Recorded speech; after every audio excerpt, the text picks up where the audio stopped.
을 시작합니다. 안녕하세요. 저는 결혼한 지 2년 된 20대 후반 유부녀입니다. 말 못할 고민이 있어서 이렇게 사연을 보내게 되었습니다. 어릴 때부터 알고 지냈던 동네 오빠가 있었습니다. 한 동네에서 자랐기 때문에 그 오빠네 부모님과 1살 어린 오빠의 동생하고도 잘 알고 지냈습니다. 작은 시골 마을이었기 때문에 셋이서 같이 놀면서 어린 시절을 보냈습니다. 성인이 되어 각자 다른 곳에서 살게 되었지만 한두 달에 한 번씩 볼 만큼 자주 연락하면서 지냈습니다. 20대 중반쯤 되었을 때 그 오빠에게 뜬금없이 고백을 받았습니다. 오랜 시간을 같이 보내서 가족 같은 마음으로 사랑하는 것일 뿐 이성으로서의 마음은 들지 않는다면서 몇 번이나 거절을 하였습니다. 하지만 그때마다 괜찮다면서 오히려 무거워질 수 있는 분위기도 편하게 만들어 주었습니다.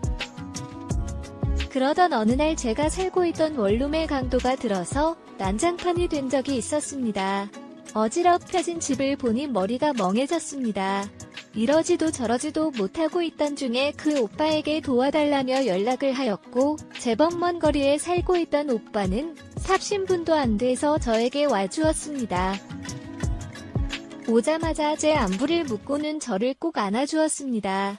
참고 있던 눈물이 펑펑 쏟아졌고 그런 저를 달래주면서 오빠는 경찰에 신고도 하고 집 정리도 해주었습니다. 어느 정도 정리가 일처리가 끝난 후에 집에 가려는 오빠에게 혼자 있는 것도 이 집에 있는 것도 무섭다면서 오빠네 집으로 가면 안 되냐고 물었고 그렇게 같이 오빠네 집으로 가게 되었습니다. 그때까지만 해도 오빠는 마은평대 아파트에서 혼자 살고 있었습니다. 처음 가보는 오빠 집에 나름 놀랐습니다. 남자 혼자 사는 집인데 제 원룸보다 깨끗하고 정리도 잘 되어 있었습니다. 씻고 나와서 자려고 하는데 잠이 잘 안 오는 것이었습니다. 너무 놀라서 그런지 가슴도 진정이 되지 않았고요. 가볍게 술을 한 잔 먹고 자려고 부엌으로 갔더니 이미 오빠가 술을 마시고 있었습니다. 그렇게 오빠와 술을 마시며 이런저런 대화를 나누다가 그날도 고백을 받았습니다. 그런데 그날따라 그 고백이 나쁘지 않았습니다.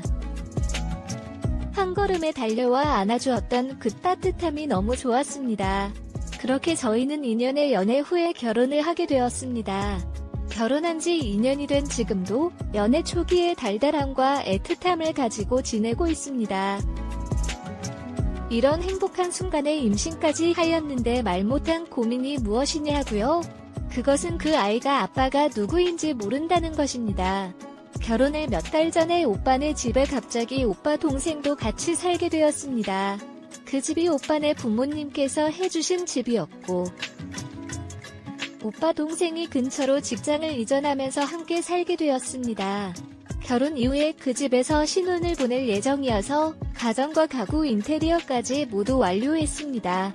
도련님, 즉 오빠 동생, 은 결혼 전이나 늦어도 결혼 후 몇 개월 이내에 새로 이전한 직장에서 자리를 잡으면 독립한다고 하였고 시부모님께서는 독립할 때 집을 살 수 있게 도와주신다고 하였습니다.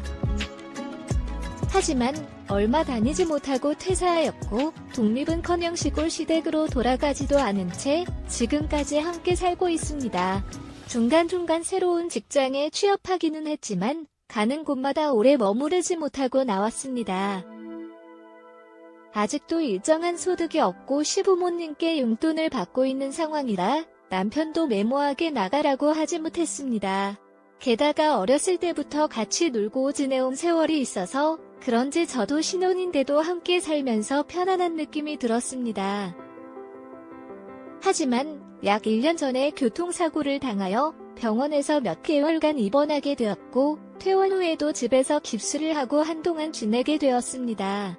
오빠가 푹 쉬면서 치료받고 낫는 것이 중요하다며 회사를 그만두었으면 좋겠다며 요구도 하였고 오랜 기간 출근을 못하는 것도 회사에 너무 미안해서 그만두게 되었습니다. 하루 종일 집에만 있고 깁스도 하고 몸이 불편하다 보니 오빠 동생에게 이런저런 도움을 받기 시작했습니다. 소소하게는 식사 준비부터 머리 감고 씻는 것은 물론이고 대소변 뒤처리까지 뭐 하나 혼자 할 수 있는 게 없었습니다. 하루에도 몇 번씩 수치스러웠지만 어쩔 수 없었습니다. 집에 사람이 있는데 간병인을 부를 수도 없었고 병원에 더 입원해 있기에는 비용도 많이 부담스러웠습니다. 오빠 동생이 도와줄 때마다 너무 고맙기는 했습니다. 하지만 부끄럽고 머쓱해지는 것은 어쩔 수 없었습니다. 오빠 동생도 민망한 도움을 준 이후에는 조용히 자기 방으로 들어가서 한동안 나오지 않았습니다.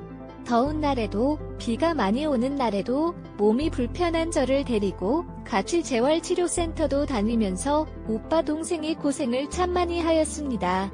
너무 고맙고 그 전보다 더 가까워졌습니다. 그날도 제가 소변을 본 후에 민망한 뒤처리 도움을 받고 있는데 오빠 동생의 신체적인 변화를 보게 되었습니다.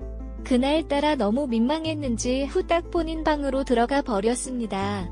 저도 민망해서 한참을 멍하게 있었는데 또 아무렇지 않다는 듯이 방에서 나와서는 거실에서 TV를 보는 것이었습니다. 그런 오빠 동생에게 왜 그런 말을 했는지 지금도 잘 이해가 되지 않지만 하고 싶으면 해도 된다며 괜찮다고 하였습니다. 다만 오빠한테는 비밀을 지켜달라고 하였습니다.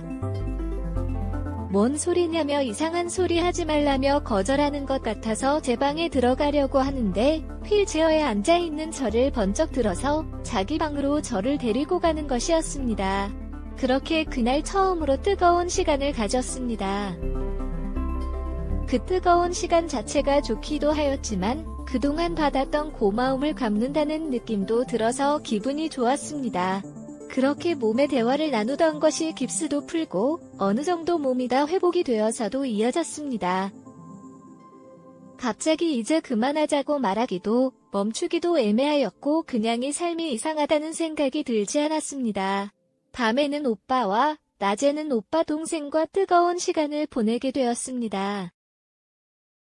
그 삶이 지속되면서 오빠 동생과 피임에 대한 중요성도 무뎌졌고 어느 날 덜컥 제가 임신을 하게 되었습니다. 남편과 시부모님께서는 아이가 생겼다면서 너무 좋아하셨지만 저와 오빠 동생은 걱정만 늘었습니다. 오빠와 오빠 동생이 매우 닮았기 때문에 만약 오빠 동생이 생부라고도 한다면 그것을 알아채기 어렵지 않을까 생각해 봅니다. 만약 이식이나 수술 등이 필요한 경우 생부가 오빠라고 말할 때의 문제점도 고민해 봅니다. 이런 생각들이 저를 괴롭히기 시작합니다. 그러나 시간이 지나면서 지금은 남편의 아이일 확률이 더 높다는 생각으로 마음을 다잡았습니다. 가끔씩 불안한 생각이 들어도 배가 너무 뭉쳐서 아픈 것 같아서 더 이상 그런 생각을 하지 않으려 노력합니다. 물론 제 희망사항은 별 문제가 생기지 않는 것입니다. 일단 오빠 동생과는 나중에 자기 자식이라고 하더라도 친구는 주장하지 않겠다는 약속을 했습니다. 일단은 이 일을 그냥 넘어가려고 합니다. 만약 제가 놓치고 있는 부분이 있다면 댓글로 알려주시면 감사하겠습니다. 오늘의 이야기는 여기까지이며 구독과 좋아요 그리고 알림 설정도 부탁드립니다. 긴 글을 읽어주셔서 감사합니다. 구독과 좋아요 버튼을 꾹꾹 눌러주시고 알림 설정도 꾹꾹 눌러주세요.